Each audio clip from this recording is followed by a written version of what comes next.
Hi guys. In this video, I'm just going to demonstrate a model that I use often for lateral thinking puzzles. And now, this model is called what I call the P squared or P2 method. But basically, all you're doing is you're asking two questions. The first one is what's possible, and then the second one is what's probable. Now, the possibility one is interesting because this is the one where I think you're gonna find that you start to think more like when you see it on the show like BBC Sherlock or any of the books. You'll find that Sherlock is presented with a problem of some kind, right? He has a store of knowledge just like you have a store of knowledge, and sometimes the answer doesn't come right away. It takes him time. On the show, it's of course for dramatic effect, I think, but in real life, you know, a person would probably spend a good amount of time thinking about the problem, a little bit longer.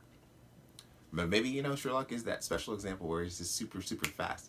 But even like a mechanic, let's say, or a doctor, they're presented with something and they want to come up with a diagnosis. What they'll do is see the problem, and then they bring to the surface the possibilities of what could be causing that problem, right? If you have a cough, maybe you have some kind of lung buildup, right? Maybe you have a cold. If your car isn't working, you know, maybe your battery is dead, or maybe your alternator is dead, whatever the problem might be. And so they have to bring up the possibilities and explore the options, right? And that's where the question of what's probable comes in next, right? So let's go back to the car example. If a car isn't working right, let's say that the battery is fully charged and you know the alternator has just been replaced, there's no reason for you to necessarily search through the electrical part, especially if the ignition, you turn it on and the lights come on in your car. Maybe it's not an electrical problem at all, but if you see a whole bunch of fluid draining out on the ground, right, obviously the problem has to do with something else other than the electrical system. And so you're exploring what's probable in this stage. What's the most likely thing based on the options that you have present? And what I have here is a lateral thinking and logical deduction puzzle book. I love these, and what I'm going to do is just read through one of them and explore the possibilities, and then maybe what's probable. Now, the thing about these, a lot of times what you want to do is actually spend a lot more time thinking about them. You don't want to do what I'm about to do, which is rush through it, and then just so I can post this video. That's what I'm going to try to do. But you want to actually spend some time thinking about the possibilities for a good amount of time. You might even have to go for a walk. You know, it might take a day or so. Come back and then start sifting through the probable part. What's probable? Right, so let's open up to a random one here. This one's called the fire drill. At a school in Florida, the fire bell sounded for a fire drill. The children and teachers were orderly and knew what to do. The children did not know that it was a practice session. The fire department, however, were needed because a major state of panic ensued. What occurred? It says, 1, this is our first clue, the teachers and children could not exit the building. 2, the fire department knew of the fire drill, but they were not required to be on site for the drill. They were, however, summoned. 3, many lives would be saved by not leaving the school building. 4, fire was not involved. And 5, doors and windows were closed throughout the school. Right, so our first phase here is what's possible. Right, that's that P squared method I'm talking about. The first one is what's possible here. Now, if the fire departments, when are they ever called up? And this is actually what I might do to help myself figure out some of these possibilities, right? Because possibilities, you might not know anything about the subject, right? So you might have to do some research.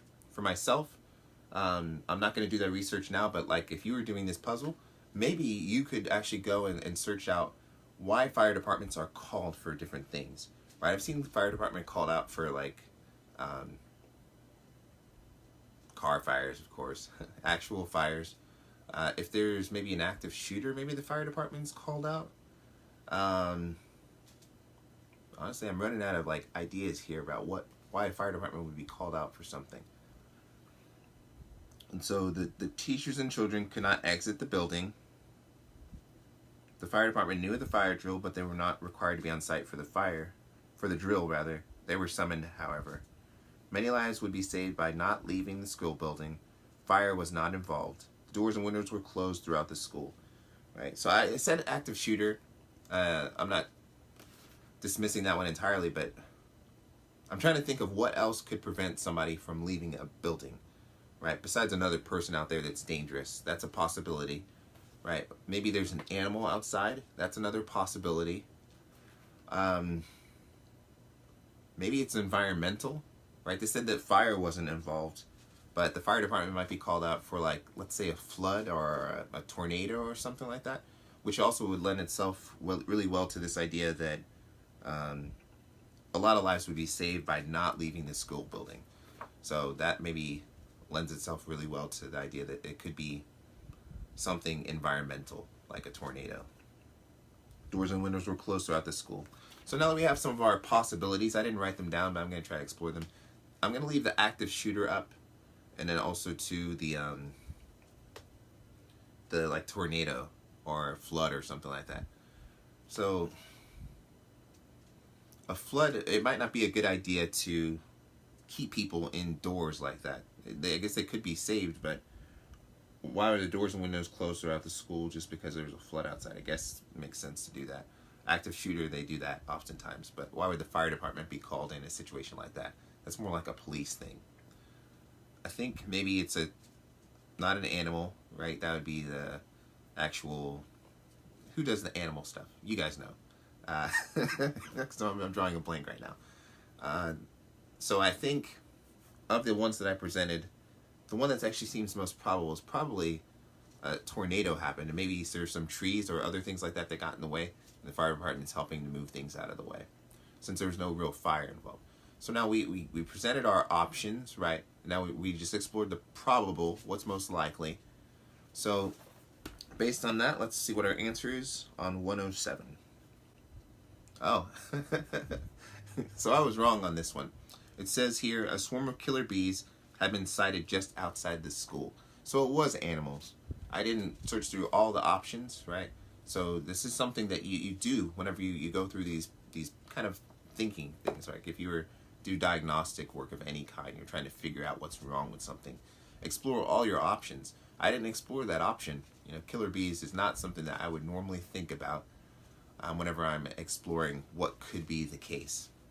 But then again, when we talked about it, maybe what you could do to add to this mixture of the p-squared method is think about categories within your options. So whenever you present the possibilities, like I said before, maybe it was an animal outside. I dismissed that because I figured, you know, it would be like an animal catcher or something like that that would be brought to the scene rather than the fire department. I guess maybe they could hose the bees down if they got close by, but I don't know why the fire department would be called for that. But maybe whenever you do present yourself with an option, make it a category, not a specific instance at first. And then within that category, begin to explore the possibilities of what it could be. We could have said, okay, maybe it was an animal outside. And then start saying, okay, maybe it was a lion, maybe it was a tiger, maybe it was a swarm of bees, maybe it was a hippopotamus on loose, maybe it was you could start exploring the possibilities within that kind of branching tree. So guys, I hope you enjoyed this. I hope this adds some value to your day, to your week, to your month, to your year. I love these kind of things because they really get you thinking a little bit. Even if we missed it, even if we didn't get it right, it's always good to start kind of evaluating like your ability to do this kind of stuff, because you're presented with problems all day long. Like, how are you going to solve them? And I think this is one of the most powerful methods to use, which is called what I call the p-squared or the P2 method. All right, guys, take care. Love to learn again. See you soon.